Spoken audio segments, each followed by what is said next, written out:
Greetings one and all, this is Lloyd Brown. Welcome social media family to my vlog. I'm losing my mind up in here. I've got two of my highly respected, highly musical brethren inside my yard. I told them to forgive my excitement, but it's really justified. We got Steve on bass, chilling out on my sofa, ladies and gentlemen, from Heddrokk Productions. And we've also got the drummer extraordinaire, Dave Simmons. He beats the drums like he's their daddy, man, trust me. And they have just completed a series of dates with Casey and the Sunshine Band.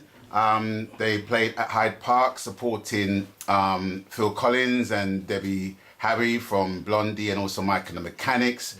And that was a blast. It's like, it was surprising to me that Dave linked me to say to me, well, Lloyd, we're here, we're in town. You know, we're doing these gigs. You wanna come? It's like, thought about it for a nanosecond. Like, yeah, hell yeah. So, you know, I wanna thank you for this. Oh man, no problem. That's our pleasure. Giving me and my friends them a weekend of absolute fun. Now, for those who don't know who these guys are, I'm gonna just let you listen to the music that we both have in common. Now, how long have we known each other now? It's been, well... Oh my God, man. It's, well, I think we were on tour.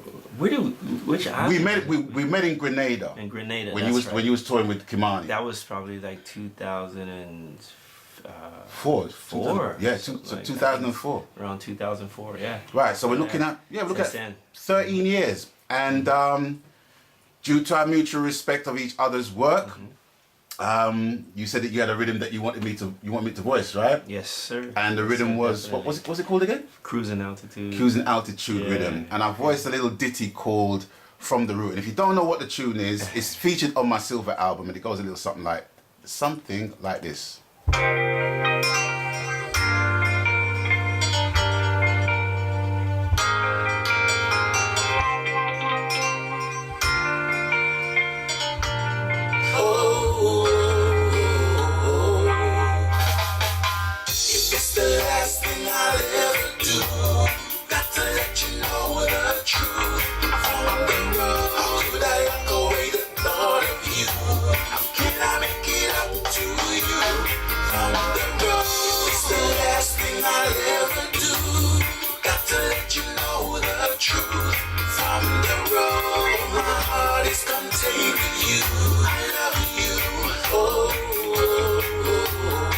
But we're not gonna give you the whole thing. You know what I mean? If you want to hear the whole thing, you got to go and purchase the thing. You know what I mean? You got to keep us in the style we're accustomed to. So he can buy more drumsticks, right? Steve can buy more strings. Yeah, he needs strings, man. He needs strings. You know what I mean? That's what's up. And I just he killed it. You killed it. Man. Awesome track. Yeah, you killed it. It was beautiful to work on. It's like that was half the job done for me. You know, but yeah. It's funny we're actually going on that track because I remember the last gig I'd done in, I think it was Nottingham.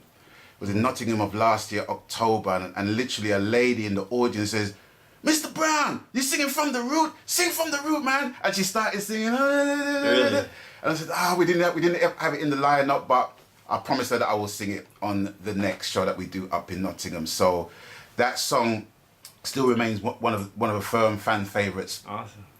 Of mine. But it didn't stop there. Not only did I get another one from another album, they furnished me with two. And the first one is called Gimme More.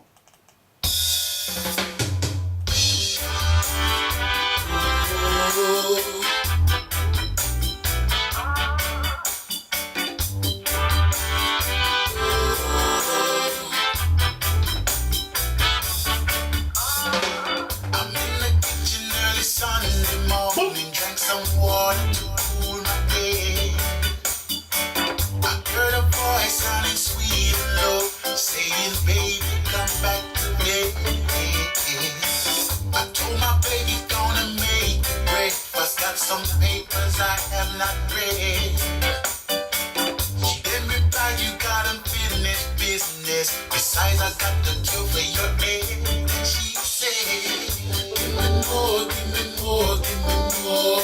I summer like it, summer like it. Once again, we're not giving you too much of that, because if you go buy that, you need more drumsticks, you need more bass strings. Like the song said, give me more, give me more. You gotta go buy it, get some more. The one thing I have to say about Heddrokk, right, is that with certain producers, it's automatic that you know the style of music you're gonna get.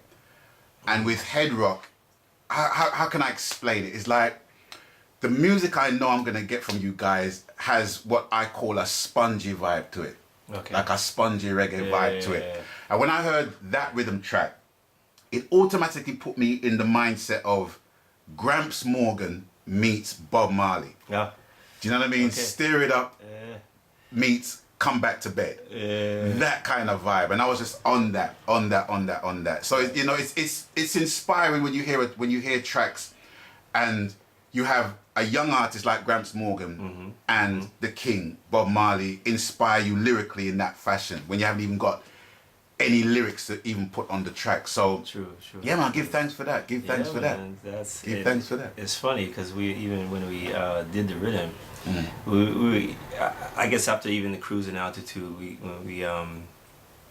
kind of really dwell more into your catalog, right, into your history and your research you a lot more too. And we were like, wow, this guy's got like a lot of stuff, man, like so much stuff.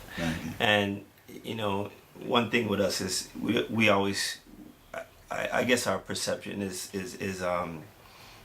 you know, we like to hear things how we like to hear it, or how we perceived it, or you know, what influenced us, you know, coming up, and just what we like now, you know. But at the same time, you know, I guess when we write and when we, you know, create rhythms, we kind of already, it kind of comes to us which artists, you know, kind of would fit the track too, you know, and the vibe, and you know, and just by doing the research with you, we saw how broad your, you know, and even just, you know, what you were doing was so, you know, is the things that inspired us for so many years, you know. So we was like, no, you know, and even with Steve, you know, he's usually the, you know, the guy in the lab right away gonna come up with something, and I'm like, okay, stop right there.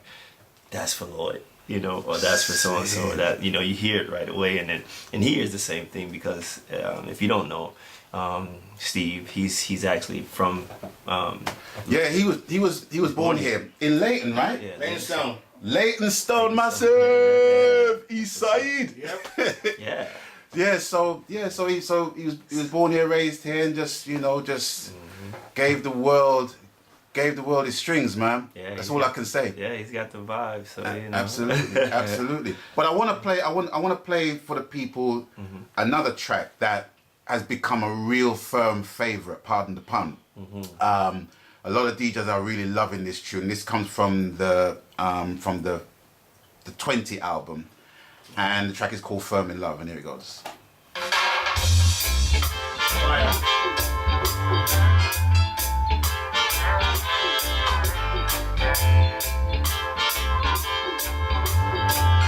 Yeah.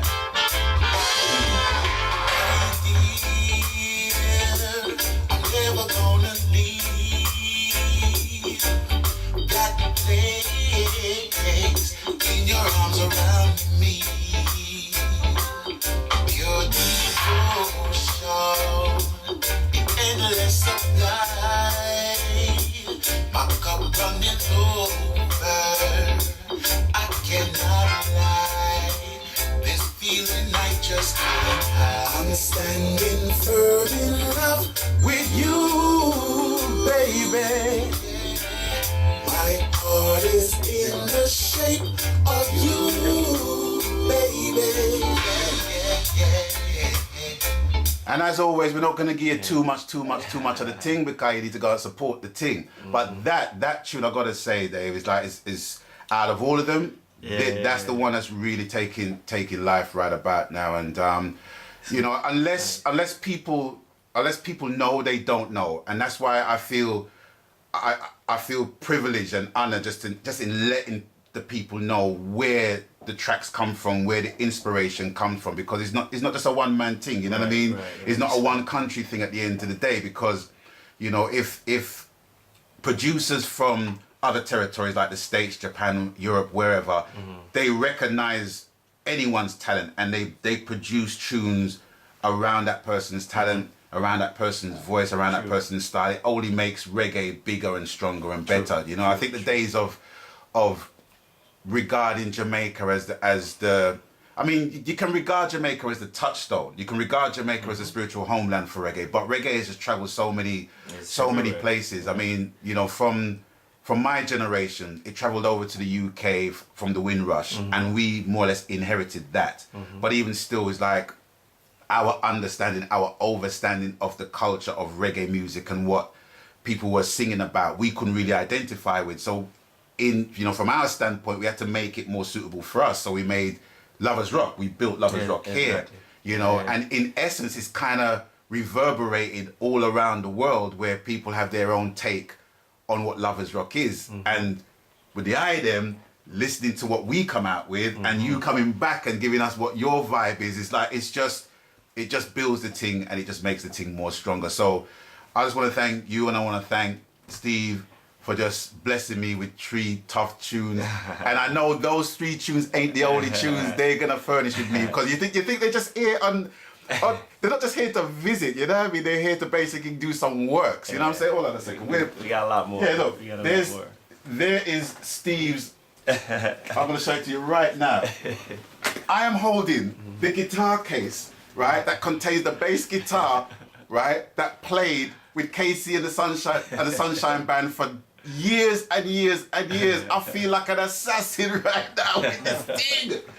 Bless up, yeah, so so these guys I hold dear to my heart. I hold dear to my heart because they're such humble people, such good people, and at the end of the day, feeling's mutual though, man. Feeling's mutual, dude, bro. Trust me. Give thanks. It was our pleasure, and it was an honor for us because we tried to work with people who inspire us and people who give us the vibe of, or people we would really like to work with, Sure. And these days, it's a little bit easier because it's the way the music industry is different now. I mean, we actually, as we didn't record these songs together in the studio. We were on the whole other side of the the world, but that's how things are Sure. done, at the same time. But for us, it's about we want to make quality music at the same time. We want to work with quality artists, and artists that inspire us to keep doing what we're doing. And you're definitely one of those artists, give man. Thanks, you gotta say that. Give thanks. And from the time we started our first project, we said we will always make sure that Lloyd is, we stay consistent, with making as much music as possible that we can do, together. So you're definitely in our our catalog. Well, put it this way. There's something definitely on my bucket list, right? And it's to actually record an album. I would love to record an album of strictly Heddrokk Production works. Let's do it. Let's do it. Let's do it. You heard it here first, Reggie. That's shit. He only say it's done. It's done. Right. So you heard it here first. So we're looking at let's say might happen today. Might happen today. We might Rust them out. Yeah, who knows? But it's definitely gonna be tracks. Yeah. Just like that. It can happen. Yeah, it's definitely gonna be on the card, and it's something that I cannot miss the opportunity to work with these guys. Splendid musicians and splendid people. Right. Respect. Now we got that out the way, right? What I really want to talk with you about, following on from this now, is your history and your history as a touring musician. Because it's kind of interesting knowing you when you was back in Kimani Mali, right? But not knowing at that point that you was working with Casey and the Sunshine Band. And obviously you've been working with those guys for a long time. So I would love for yourself and Steve, Yes, sir. come cross. In fact, as a matter of fact, I'm good. I'm you're good? right, yeah. Okay. Yeah. All right. So, You can't see it. oh yeah, you have to, We're gonna get down. yeah. Gotta get down, bro. Right. Okay. So now you can see the assassin there, the bass assassin, right? And I would like you guys to actually go into the history of how you and Casey, in fact, how you and Kimani and how you and Casey came together and came to become a touring outfit with those two acts. Well, for me, it's funny. I guess I got to go back to our history. Me and Stephen, we probably go back at least a good 30 years plus. Don't look it at all, man. A good 30 years plus of just camaraderie and just musicianships. We've had our own band. And this is probably like I'm talking late 80s. Okay. We started out our own band, Broken Sound, just like every other. What's band. It called? Broken Sound. Broken Sound. Okay.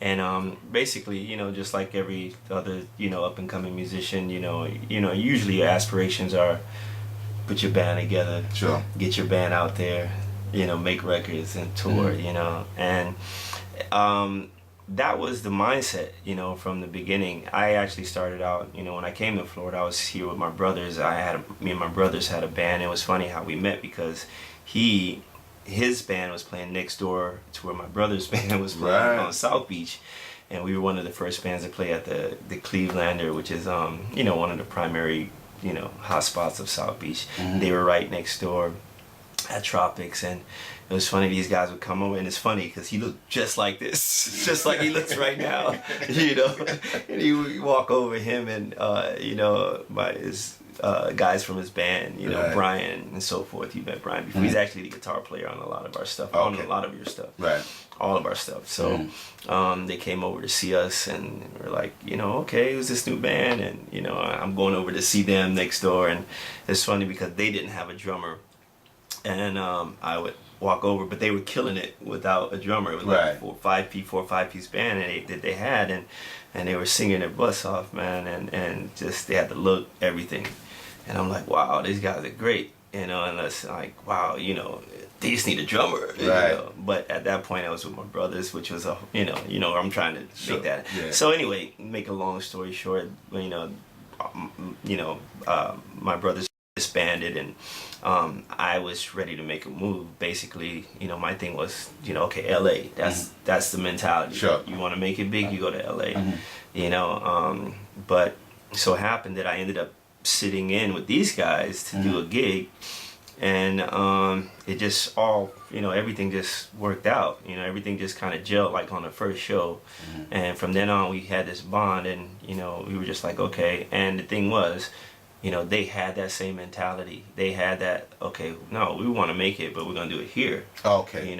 But not only that, they, like my background is my parents are from Trinidad. His parents are from Barbados. Brian's parents are from St. Lucia. So we all had this West Indian background, but he still came up playing like he was actually playing with Ron Wood. Ron Wood from the Stones. From the Rolling Stones. Okay, yeah, it gets crazy, yeah. So I forgot, I didn't, I was gonna, that was right at that time too, when I met them, and he was also doing those kind of gigs. So when was that? When was that approximately? This was probably like what, 86, 87, Steve? Yeah. About 86, 87. Oh, okay. Yeah, and then, because he was kind of bouncing around. As soon as he came, he was actually doing the cruise ships, and that's how he came about and came over, and he just kind of like, okay, we're all the musicians, we're the bands, who do I, link up with? And of course, we all have that same background. Like me and all my family are musicians, and I grew up, my brothers, and I was actually born in Michigan, Detroit. Okay. When my parents came, they migrated to Michigan. So I got the feel of all the Motown stuff, but still hearing all the Bob Marley, all the soca, all the stuff. And my brothers, as being musicians, they were in the Heddrokks, in the Zeppelin, all this other stuff over here. So we all kind of had the same, basically, like island, and mixed up, background. Yeah. Same with these guys, and that's again how we just ended up gelling so well. So all that came about. He actually was doing like he was actually part of the Woody's band, a house band with Ron Wood. Stick up here. You might want to get. So yeah, your turn. Yeah. I can't miss that on that. Yeah. So what was it like working with Ronnie Wood? Awesome. I was playing with this group at a place called the Christian Club, I think Beirut, maybe Beirut, and Bobby Keys from the Stones was staying at the same club that we were playing at across from their band. Right. And the bus boy was a friend of mine worked there, and Keys and who's a sax player for the Stones was staying there and was looking for musicians. And my friend said, well, I got a bass player for you. Send him over to this club. Saw me, came over to me, and hey, so do you want to make some real money? I'm like, yeah. Well, come to this address after you finish playing. And I did. It was the Ronwood Camp. And I was the first musician that got drafted into that band. And it was crazy. I actually played with Ron Wood for a year. Okay. Before he went back to the Stones, because they'll take a hiatus. Yeah. They're doing their own thing. So I got to do that with Ronnie and Bobby Keys, and did a bunch of all-star shows with Greg Allman, Simon Kirk. Just. I think that was the first time you actually met And that's me. when I met you, saw because you guys were playing on Sunday. Right. My I band came downstairs like, who's this band? sat in. Yeah. Sat in for them. It was weird. My brother's band sat in. That was the first time he saw me and actually met me for the first time. So let me ask you a question, because when you go through certain stages in your career and you meet certain people, what was the one thing that you took a lot of inspiration from when you was working with Ronnie Wood? Well, him being professional, but not only a professional, but very kind-hearted person. And I was young. I was in my early 20s, and took me in. I was like, as I said, the first person to be drafted. So I didn't really audition. Started playing, and I want that guy. And it was like one big whirlwind, television spots, interviews, all that kind of stuff. But just being with a megastar that just really was digging you, right? And that was awesome, Wow, I mean, it's kind of hard to even try and compare that by today's standards. You know what I'm saying? Yeah. It's like it's like you're playing bass, and it's like, okay, Jay-Z's over there. It's like, all right, you'll do. Yeah. It's like, what? Like him. Exactly. Yeah. Do you know what I'm saying? It's like, and it's how your headspace will even process that information, that vibe, and what is the basic you follow. Because we're in the internet age, and everybody knows everybody else's business, so to speak. So at an age, what I call a one tech age. You know what I'm saying? It is. When you have people like Ronnie Wood, and I mean, even I spoke with Julian Marley, a couple of Julian. guitarist.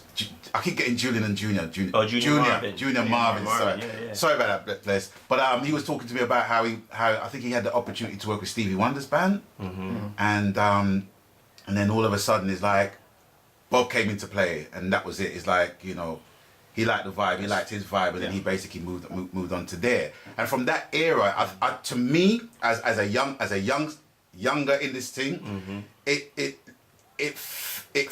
looked to me so organic in terms of the way our things kind of come together, whereas by today's standard is all kind of manufactured, and it's very rare for things to kind of be very organic in that way. And especially when you work with people who's seen it, done it, wore the t-shirt, and they still remain humble. It's very hard to find people that have not been affected mentally in that regard. Exactly. Do you know what I mean? So that's why when I see you guys and I see how you handle your business, it's like, okay, there are people that are like that. There are people that are very humble. They're out there. Yeah. They're out there. Yeah. They're out there. Right here. Right here. And that in turn kind of gives. It's a magnetic, man. It's a big magnetic ordained thing, And I think at the end of the day, it's when they say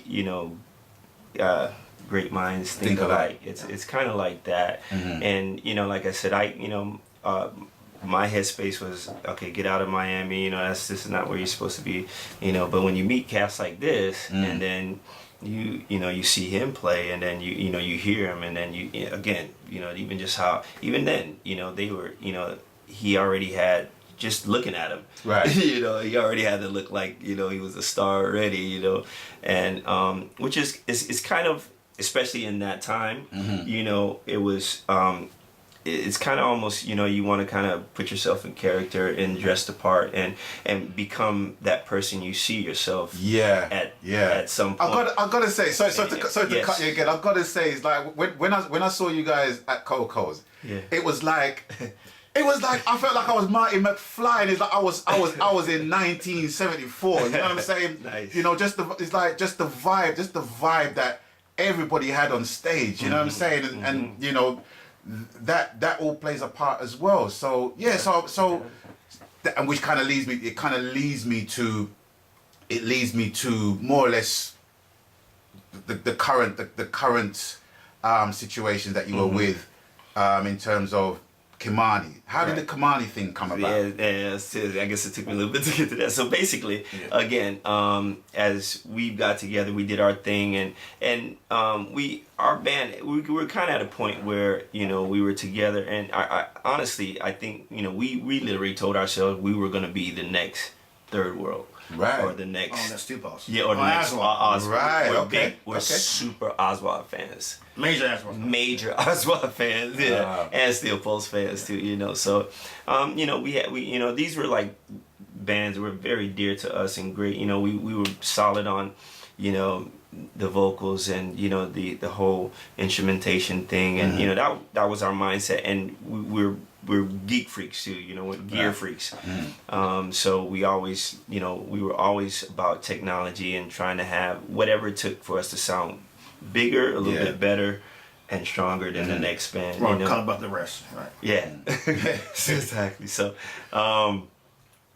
you know, after time, you know, just like any other band, you know, you kind of get to a point where, all right, we're either gonna make it or you're either, you know, people start going different ways. Right. And, you know, it's time to move on. Unfortunately, we never really got to make a full record with the band, and you know, things, and then, you know, also finances play a big factor. You know, the scene got small, and then money's a factor. And, you know, the clubs are paying less money again. You're still trying to live. You know, so everybody's getting edgy, and now, you know, those are the things that kind of like sends people in different directions. So basically, as the band started kind of disbanding, you know, what happened was basically, by this time he had already moved on and was getting ready to do some other things, and then a friend of ours he was actually a good friend of ours, and he was a cab driver, he's a good friend he says, Kimani's looking for a band, you know, he's looking for this band to do some backing up. But by that time, me and even the other guys that were in the band, we were fighting. It happens. Yeah, oh my God, you know, it's like, dude, we're gonna kill each other if not, you know. Yeah. But, you know, I mean, we literally like came back on stage from an argument, you know, and like, you know, but anyway, this guy brings Kimani in, and then Kimani, he stands up and, you know, he watches the band for maybe like 20 minutes.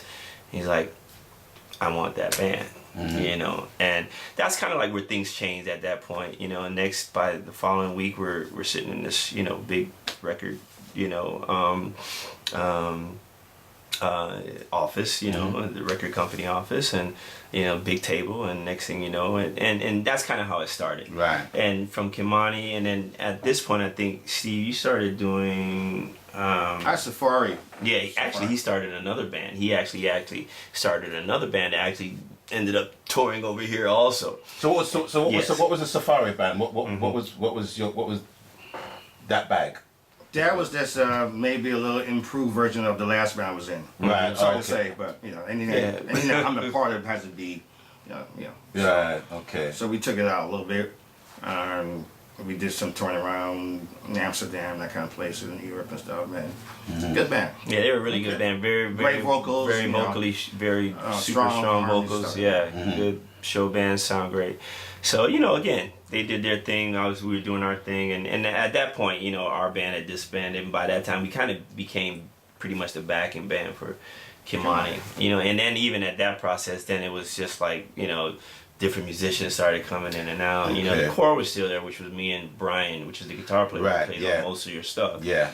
You know, and so basically what you even hear as far as our whole production is really that has been the core, has been the band, myself, Steve, and Brian, the guitar player. That's been the original core of what you probably hear that comes out of, you know, from Heddrokk Productions. So when was Heddrokk Production established? Okay, that established well into, I would say maybe, wow, Steve, like 2000, I was saying, 2000. no, maybe a little bit later. Let me dig that. Shaggy's the song for, The first, when we started doing, okay, I would say 2004. Right. Okay. Pretty So much around that time when we started working with you. Glad to be a part of. Glad to be a part of it. yeah. 2003, 2004. Yeah, you're like, you know. The first few batches of songs. Wow. Yeah. Yeah. So I heard that album said and done, and I fell in love with it. I'm like, we need to work with that dude. Okay. There was a track on there that blew me away, and I'm like, this dude. Which track was that? Let me test your brain. Yeah, man, I try to remember. To me, it's the baddest track on that album.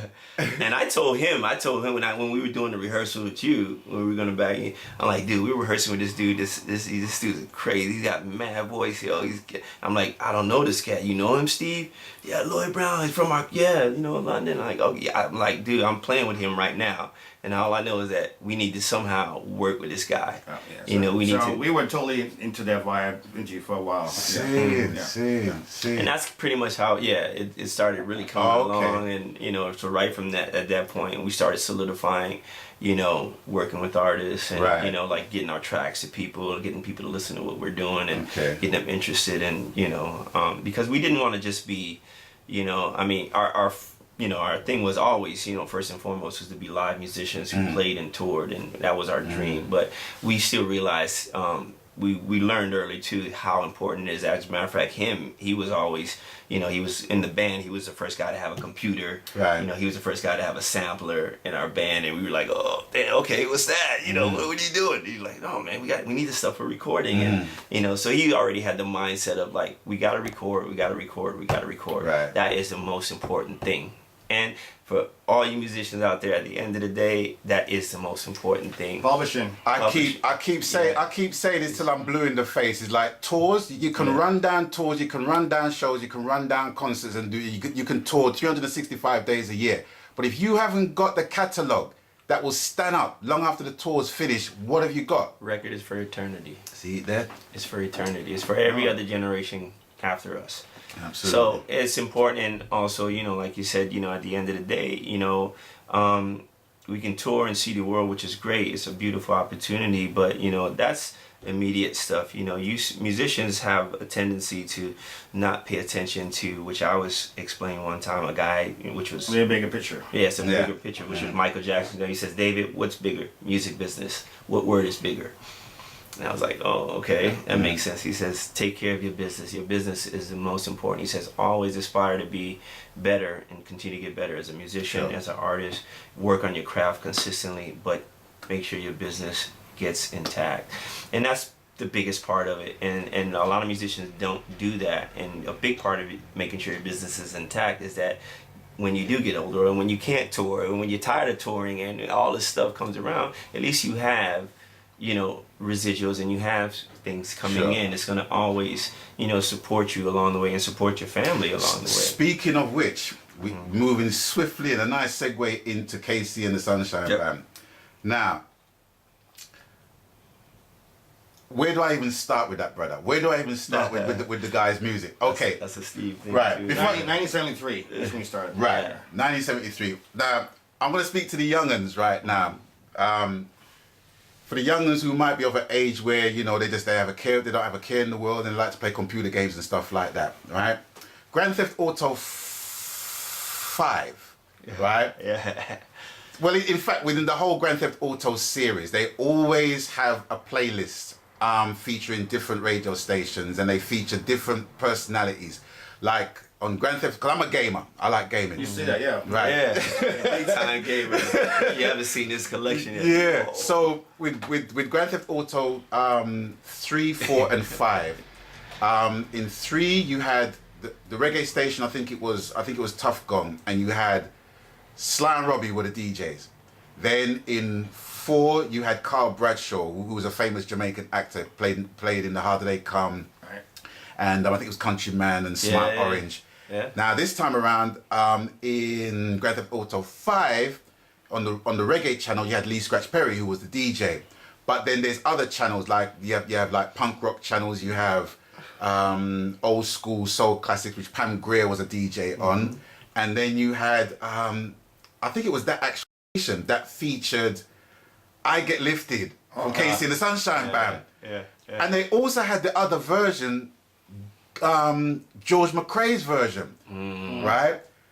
And it just blew my mind when I actually was at when I was at Coco's, and he was you played Rock Me Baby, and you also played Get Lifted. Oh man, it was just mad in my head up. And that was impromptu too, believe it or not. Absolutely, yeah. It wasn't on the set list. It wasn't there. It wasn't there. On the set list. That's how excited KC was to be in London. Yeah. He got so Great excited. crowd last night, by the way. Awesome. Yeah, Fantastic. awesome crowd. Amazing. But getting back to the music that was featured in such a medium as video games, that shows to me the longevity of an artist when an artist's music can be featured in a video game, right? And in commercials, I can't even tell you the amount of times I've heard or I've seen his work featured in commercials and stuff like that. Yeah. And it draws to the point that you're making. You know, staggering. It's all about the publishing. People can call you a one-hit wonder, right? You look at people like Carl Douglas and Kung Fu Fighting. Arguments done. Yeah. Up to yesterday, I heard Kung Fu Fighting. One of my favorite songs ever. Do you know what I'm saying? Yeah. So it leads me to the question. Yeah. How did you guys hook up with Casey and the Sunshine Band? Well, it started actually from the Ron Wood stuff. Right. That's where I met the percussion player, because he auditioned to be a percussion player. So his name is Fermin, and I became his friend. I knew him before David. And he's always trying to get me to leave Ronwood to go with KC, and like, Poaching. Exactly. So I've known that camp for a while. Right. And just came to a time where like, okay, we need a bass player, and I got called, and that's it basically.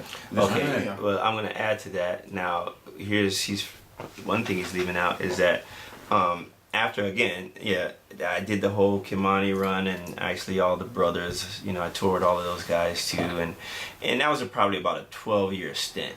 Literally, I did that, and we were kind of like separated from each other in that sense. Not in the sense of actually working together as producer musicians, but as playing live and touring, that kind of thing. So he was kind of doing this thing. And I started doing all that stuff, and we had a friend. We started working with Richard Booker, which was also another family member of the Marleys. Right. It's He's actually Bob Marley's half brother. Bob Marley's half brother. Okay. So that was a project that we started working together on live again. And during that process, we actually met a keyboard player who worked with oh my gosh, so many people, Debbie Gibson, and he was also Kiss. He was with Kiss. He was Kiss a lot. And wrote, produced quite a few big tracks also for these artists and whatnot. So he was actually in the band. Right. He had just moved down from New York, and Richard's putting this band together. So we're and he's telling us, man, I got the studio. I got to see, you guys need to come over to our studio. It's really nice. Me and my partner is an engineer, which I'll get to, is the same Bob Rosa.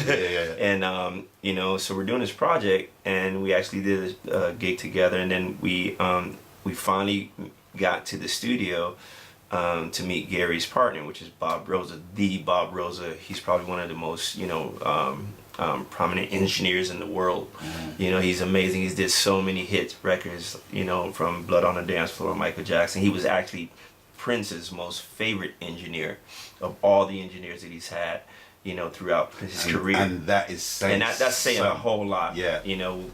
From the time we walked in the studio, it was just nothing but we're just looking around this Grammy record, this album record. We were like, okay, this is guys for real. These guys are for real. Right. So at that point, we met Deborah Gibson. Okay. Which is Deborah, Dream. Yeah. So we met. So through that gig we did a lot of session work with those guys. We just made a bond again. They loved us, we loved them. Hey, Debbie's coming to town. Debbie wants to do an album. Okay, cool. Got us on. We started doing the Deborah Gibson album. Now, finish that. Deborah wants to do a tour. Now we put together the band for the tour, and we literally started rehearsals for the tour. First day of rehearsals, and at that point, this guy gets the call, like from Casey and Sunshine Band camp, the same day. and this is the same rehearsal, and you know, he runs outside. It's so funny how it happened. He could tell you all the other details, but all I know, he goes outside and goes, he's like, you know, dude, I just got a call for Kate.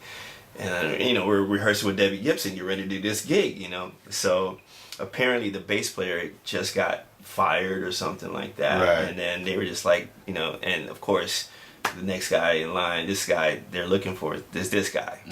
You know, so he gets the call. And so I told him, you know, I said, man, dude, I think, you know, Casey's definitely a lot more established right now. I know she's trying to make a comeback, you know, and she's been out the scene for a little while. She still has talent as ever or whatever. She does her thing, you know, album's great. Right. You know, but it was hard for her to make a comeback at that point. You know, the kind of comeback that, you know, you would expect for an artist. So you made an executive decision. You made an executive decision to kick her to the curb, right? Well, That's what you're saying, right? I've been, you know, close to that camp for a while, so it was always like, do I want to play? And this came to the point where I got called again, and I didn't have the audition. I just like got the gig because I've been around them for so long time. So that was easy for me. I just went, okay, I'll do the gig. And then I saw the tour list. I'm like, yeah, I'm gonna do the gig. Okay, this is where we're gonna go. Yeah, So I think so. I'm gonna go to Japan. I want to do all of that. Yeah. Where's Debbie going? Nowhere. Not yet. Nowhere yet. That's basically how it happened. So I did do 3 shows with her. I did the first 3 shows Good for you. with the other bass player. You Ruthless, know. man. She tried, You know and how after it that, I became a track act with NSYNC, and I didn't really hear too much after that. So anyway, that's how that happened. And you know, it's funny because he ended up doing that, and then I went back to Kimani again. Right. No, actually, I went back to Kimani, and then I started actually working with Damien for a while. Okay. And those guys, and then, you know, kind of same thing happened. Wow, you know, these guys are everywhere, you know. So again, that's home, you know. But you know, I was kind of like the guy that, you know, got labeled, like we would go and rehearse in Jamaica, you know, that's the American drummer guy, you know, playing this stuff, you know. So that was kind of like my title around that time. So anyway, he's gone now, and mind you, we both have, you know, places in I guess what you guys would call flats. We have like, you know, what we call a quadruplex. Okay. You know, and you know, I have my full studio upstairs, everything. He has his downstairs. That's his own place. You know, so you know, always back and forth. He's gone, I'm gone, or I'm home. You know, he's gone, and vice versa. So anyway, all I would know is this guy was gone like all the time. Like all the time, which was great, you know. Sure. That's what you wanted, you know. And same thing with me, you know. So eventually, it got to a point. He was doing it for quite a while. Then I actually started doing. I did the Van Halen tour in 2007, 2008, right, which was their first reunion tour, and we were lucky to become the band that actually was the opening band for that tour. Okay, you know. So that was kind of like a historic thing. It was a really big thing. You know, a lot of things changed at that point. And right after that tour, you know, which came into about 2008, you know, he calls me and he gives me a heads up. You know, it's funny because I also got a call from Ziggy at the same time. And he calls, he's like, dude, Casey's auditioning drummers right now. I'm like, okay, well, you know. And my thing was, you know, I already knew the drummer that was actually doing the gig before me. He was a good friend of mine. He was an amazing dude. He was, you know, big up Jody Hill. You know, Jody Hill. His name David too, you know. So Jody, when you see this, you know, thick cut. much respect. You know, but he's a super loved guy around town, and he's just a fantastic musician. Yeah, awesome. Incredible. You know, so even the band, you know, when I saw the band perform, even before Stephen was in the band, I saw the show and I was blown away. I was just like, oh my God. You know, because these guys came on like after, it was so many bands on this show. You know, they did a Y100 footy thing. You know, and it was a lot of the Gap Band. They literally came on probably after the Gap Band. Right. And I was like, after watching a band like the Gap Band, you go like, okay, it's hard to come on. Who's gonna top that? Yeah, Who is gonna top that? To do. You know, when you watch these guys perform. And then Casey came on, and I saw the band. I was just like, oh my God, these guys are killing. And again, at that point too, there was another drummer, Ralph Hunter, God rest his soul. You know, he passed on, but he was a good friend of ours. He was a drummer at the time. You know, the band was just always consistent with just amazing musicians. Sure. Bottom line. And you know, these guys, you know, he called me for the gig, and I said, okay, well, you know, I'll audition. And then, of course, it was tons of drummers who were just, you know, fantastic drummers. Everybody's, you know, I'm like, you know, I'll do it. I probably won't get the gig. Though. You know, honestly, I didn't think I was going to get the gig. It was just too many good guys, you know. And but I, you know, I was still working already, which was cool. I had a gig, and you know, it was all right. But you know, it took about 3 weeks literally before I got a call back, and I was literally on my way on a plane going to Madagascar with Kimani. After the event, we just finished up the Van Halen tour, but we were doing a tour of Africa, Madagascar reunion, and I'm sitting on the plane. I get a call from the tour manager, and he's like, "Oh, Dave, this is, you know, tour manager." And I figured, I said, okay, he's calling me to tell me, you know, hey man, we got a drummer, it's all good, you know. We regret to inform you, kind of thing, yeah. No problem. I was, you know, okay, I'm good. I'm on my, you know, he's like, hey, how you doing, man? Where you going? What are you doing? I'm like, Rick, I'm on a plane to Madagascar right now.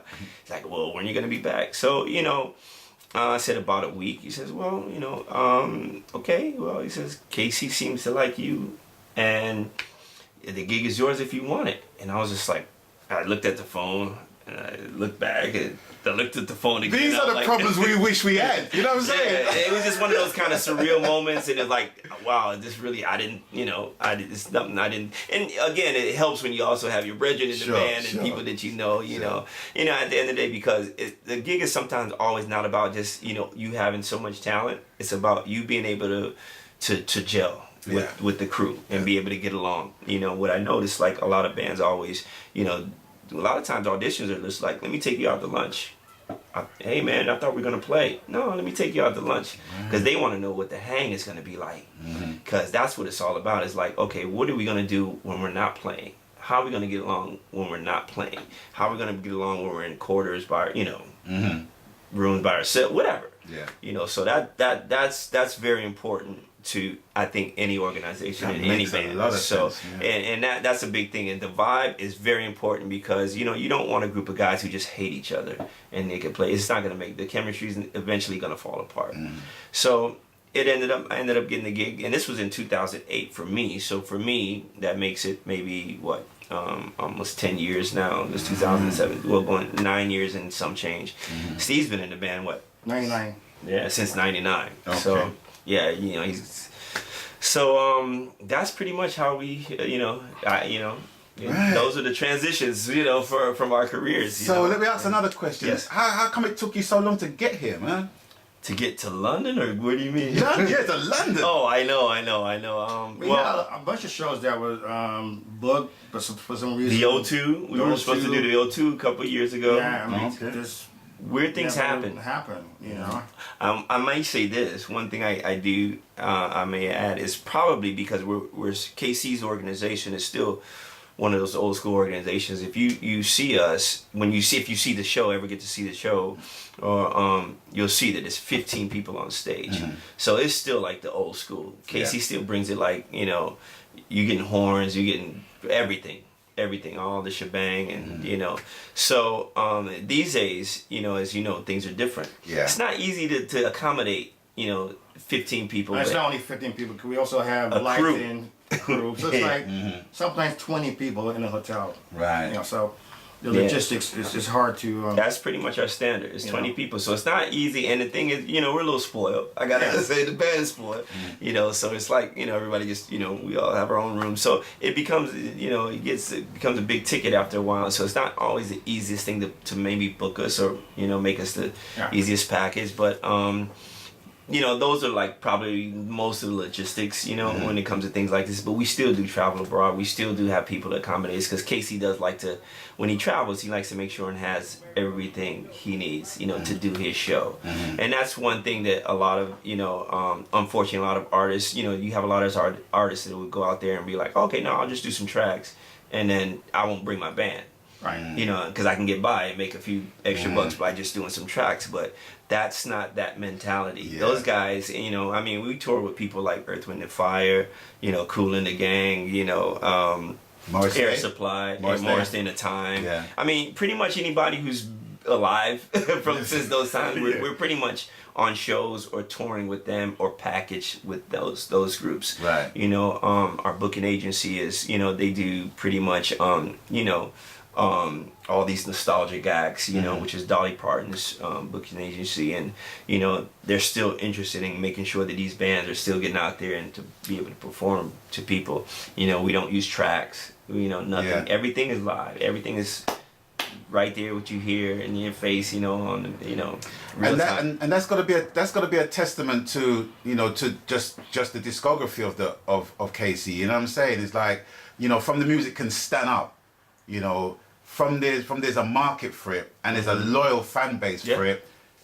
Yeah. You guys will always work, you know, but like you said, I mean, there are some promoters who would like to bring you guys over, but they just can't afford it. They just can't afford it. Yeah. You know, and that's not a bad thing. It's just you know, it's just knowing your grade, as it were. Exactly. You know what I'm saying? But yeah. So you've been touring with Casey. You've done a couple of dates here. What was the Hyde Park gig for you? What was it like for you?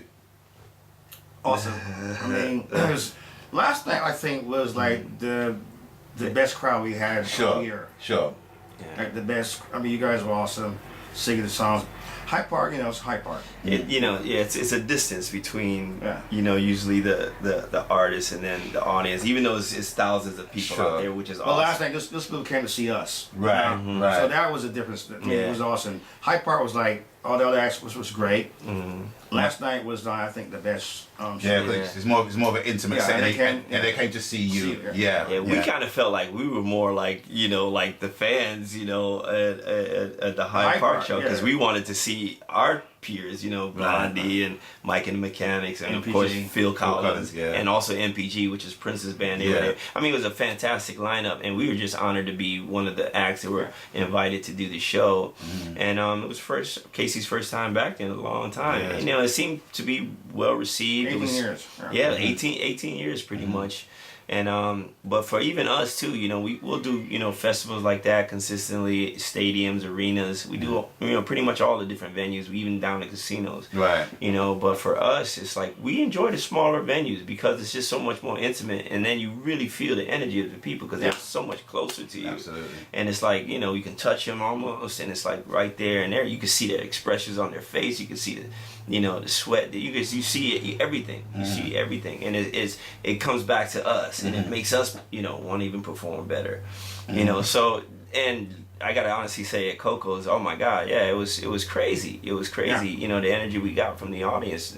Well, Camden is a very cosmopolitan area anyway. Do you know what I mean? I mean, I'll give you one story, just as a side story. I was performing at the Jazz Cafe, it's a well-renowned music venue, and I was doing a show with another group, and we just finished rehearsals and stepped outside to get some fresh air, and I just heard, "Was that reggae? Is that reggae music? Is there a reggae act going on?" And when I looked around, it was Amy Winehouse. Oh wow! It was Amy Winehouse, and she said, "Well, who's appearing?" And I said, "Oh, Lloyd Brown." You? Yeah. So can you put me on the guest list? Yeah. I said, "Put you on the guest list? I want to put you on the stage and sing a song with me." And I was willing to basically rehearse Cupid because she'd done Cupid already, right? And she said, "Okay, I'll see if I can make time and come later." And that was the last I saw of her. Wow. You know what I mean? I know You know, and it's just so interesting when you're in the area like Camden, where, you know, people who have an affinity with the area and the culture of music on its own. It's just, I think the only other place I've ever seen that reminds me of that is Japan, because Japan embraces music wherever it comes from. Yes, you know what I mean? really It just has that same vibe about it. Yeah. But it leads me to two questions.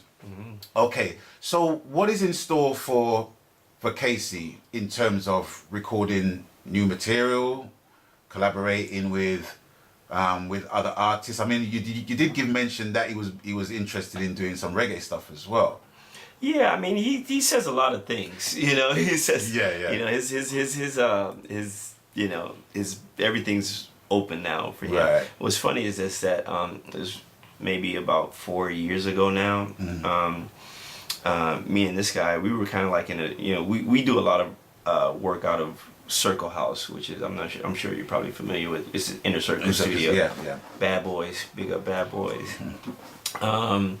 And you know that's kind of like our second home, you know, as far as studios or jumping into a bigger situation. And it's pretty much a central stop for probably most artists in you know in the industry. I'm literally in the industry. They built a fantastic studio facility. You know, it's actually 3 houses that are in a residential area, but they're all converted. And amazingly converted into these amazing home, you know, just feel comfortable at home, but they're, you know, state-of-the-art studios. And we spent a lot of time there. So me and him were actually just kind of, you know, doing like little projects there and just doing some stuff. And, you know, actually the tour manager, Casey's tour manager was saying, you know, hey man, you know, what's the deal where you guys record this, you know? And we said, well, you know, it's Circle House. It's the coolest, probably one of the coolest studios you're gonna have going. He said, yeah, because Harry, you know, his name is Harry Wayne Casey. If all of y'all don't know, he says Harry's interested in doing some recording, so you know, we recommended that place, and then also, you know, by them being our friends, you know, he's like, okay, you know, again, everybody wants to hook up. You know, so it's cool. So anyway, that's how we kind of like ushered him in there. And as soon as he came to the studio, he fell in love with the place. He was like, I love this place. And that was it. And then he just went on a rampage of, okay, I'm ready to reinvent myself right now. Okay. And it kind of started from there, you know, and you know, and that was, for us, it was just like, whoa, that was a little jaw dropping, because we've been performing with him all these years, but we never seen him in action, writing and producing how, you know, he did back in the day, all these great songs that he did. So, you know, he would always tell us stuff like, oh, you guys don't know what hard work is, you don't, you know. So, you know, of course they used to do the old cutting of the tape and, you know, all this stuff, staying up all night, and, you know, he would sneak in after the other artists were finished, and, you know, he would just go on with all these stories about how they used to do it, you know. And now, of course, this is all new to him now. Now we got laptops, and we got this thing called cut and paste, and you know, all this, you know, Pro Tools, you know, so drives. Yeah, his drives. Yeah. So he's not familiar with all this stuff, you know. He's like, I mean, you know, he's got his, you know, up-to-date cars and everything, but now his host. So we kind of reintroduced him to how things are done now, you know, and basically he would come in and just started writing, and then we watched him, you know, he would start bringing the band in, and we would start doing things, and, you know, he's just started, you know, writing stuff like crazy, and then it became like an everyday thing since then. And I mean, it's still going on today. And I mean, non-stop. It's just ruthless with this guy. And then, you know, and now we're getting to see firsthand, like, how, you know, his guys put together, and this is how this stuff came about. Because remember, when I even joined the band, I was even told, he said, listen, Harry doesn't have to do this anymore. He does this because he still loves it. Yeah. He does, you know, his next 10 generations, it's good. It's good. You know, you could wake up every day somewhere on this planet, a Casey and the Sunshine Band song is playing. Right now, Casey and the Sunshine Band is playing. We get calls every day. Oh, you know, okay, we know. We're just, you know, whatever. So that's been the case. So he's been writing, and he's been, you know, me and Steve been fortunate enough to, you know, produce songs with him and write with him, co-write with him. You know, and you know, along with playing on the records, you know, live with the full band, he's done that. And, you know, he's kind of getting into this new thing now, you know, where everybody's sending in the tracks, and, you know, now he's writing to the new tracks. So this is, like, amazing for him. So he's a rhythm artist now. Yeah. We would sit on the plane. Me and him would sit on the plane, and we'll be in, you know, whatever, he's first class. We're sitting down, and we'll have our little stuff set up. And we're making tracks on the plane. And, what are you guys doing? Let me listen to that. I want that, right? You know, so that's how it's been going on. And it's pretty much been moving in that, you know, on that pace, you know, and that's where we are today. And it's, you know, and you know, since then he's done like a 60s album. You know, he's always wanted to do a cover album of songs that he grew up on and been influenced by. We did that already. You know, he's did his first, you know, did a Christmas album, full band. Now, mind you, all these are like, he brings in and he uses the full band. Right. You know, so he's really, you know, adamant about that. But he, you know, he's still open. You know, he's got like the big producers from here, you know, sending him, you know, stuff to just establish. And now he's even open to collaborating, you know, with the new artists, the younger guys, and you know, he's got stuff in the works with Pitbull, and his talks with, he's got Timbaland coming on board now, and just different people. That makes sense. So yeah, and at the end of the day, these were the guys who sampled his stuff anyway. Right. A lot of these artists were the same guys. It comes full circle, and they just they're glad to know that he's recording, and they, they're happy to work with him now. So okay, so your itinerary. So when you leave the UK, what's next? What's next on the itinerary? I think we have a show. We have like 3 shows and cluster shows coming up. Like after we get back, and then we go to South America for a few days. We go to South America again, Chile. We go to South America, and then our summer's pretty busy. Yeah. If heykcsb.com, you can pretty much see our whole tour schedule. We keep got up a with the 10-day band. cruise coming up when we're stuck on a cruise ship. Australia, we're doing Australia. Stuff like that. So yeah, it's we stay pretty busy for the most part throughout the year, and we don't overdo it. He's like, everybody's got families and all that stuff, and it's just cool. We don't do the tour bus thing anymore, and that's all cool and that's great. But those things get old after a little while. You can get jaded by that stuff. So we fly everywhere. We'll do hit and runs. Basically. We do a lot of hit and runs. Okay, but the most important question I want to ask you, right, is what about Heddrokk? What about Heddrokk Production? What is in store with Heddrokk Production in terms of? I mean, obviously you got you got the rhythms and you got the production thing covered. You got that down pat. But in terms of you actually presenting a showcase, whether it be albums, whether it be showcase shows or what have you, I'm just kind of making a hint here. I'm just throwing it out there. No. It's funny because that's the saying. He burns my earlobes off with that all the time. So he's like, listen, we got to get all of the artists that we work with. It's kind of like a taxi gang. Let's say like, let's get all the artists that we work with and put them on the album. Let's put them on the album and let's do a tour. And a project. Or project. Kind of like a project. That's actually is more in which will more than likely lead to and that's something that we talk about religiously, and they were kind of really putting into motion right now too. Of course we have other things and these that are priority and other commitments that we have to do take care of right now, but that's definitely in the future plans. So that's what we're looking to do, because again, that's one of the things that we've aspired. We said we want to get all the people that that inspired us, that we were even blessed to do albums and records with, and then kind of maybe just get them all together, and because we're all about it was along our journey, we had people kind of helping us along the way too, and then we're kind of in a position now where that's our job. That's part of what we do is we want to bring our friends and our the people that we work with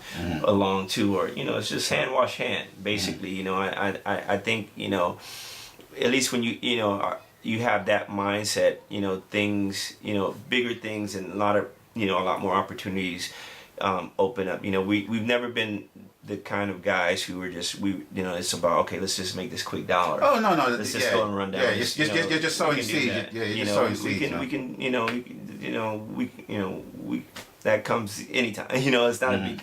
Our thing is, let's make some of the best music that we can while we're here. Absolutely. With some of the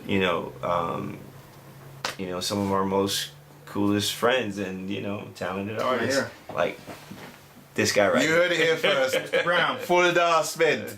Boy, Mr. Brown. Right. So so for people to link you on social media, where can they get a hold of you? Well, right now we're heddrokk.com will be up. It's getting refurbished. Refurbished right now. We're taking it up to another label, but you can reach us through we're on Facebook, we're on Twitter, we're on Instagram, so you can easily hit us. Heddrokk, and that's spelled HEDDRO. All true Lloyd Brown, if you want to ROKK. Or through Lloyd Brown. Give him a cut. Via London experience. It'll be a pleasure. It will be a pleasure to forward the link to these guys, because these guys are absolute absolutely awesome, man. If you haven't seen them work with Casey and the Sunshine Band, I implore you to see them in action. Just see the whole band in action, man. Yeah. You know, they'll give you a throwback night no other. But is there anything you wanna say to the world that's tuning in, watching this vlog right about now? Well, I want to mention a release with Contra Buica, Flamingo, singer out of Madrid. Check out our new record with her, Hilo de la Luna. Yeah. And it's on Warner Bros. EP out 2 weeks ago. Okay. Check it out. She's a great singer. Me para. Para mi. Para me. P-A-R-A. You know what? I'll put the link in the description box below. Exactly. Yeah. So yeah, check that out. That's probably one of our that's. And one she's of our awesome. Amazing singer, you know, and she's, again, like I was telling you earlier, she's, you know, she's a unique artist doing something different. Yeah. You know, she's doing reggae the way she fell in love with this, just like how we all naturally, you know, came from it and whatever. But she's discovered it for the first time a couple years ago, and you know, I did a session with her with you know, Robbie Shakespeare, you know, and you know, it was just amazing, you know, how you stumble across all these artists through different, you know, just like how we stumbled across you, you know, it's crazy. So again, you know, it was another thing where, like, I tell him, we got to work with this artist, you know, and it just happened, you know, it's just one of those I think things. I told you that we got to work with that. Well, right. Well, if you see this text that I got back from him, I can't say that on video, but it was like, but bottom line is that's how that happens, and you know, so, and what made it easy for her is that, you know, she likes how we work too. You know, it seems like, you know, everything she's listened to from us, it just fit what she envisioned, and you know, and even the things that we do.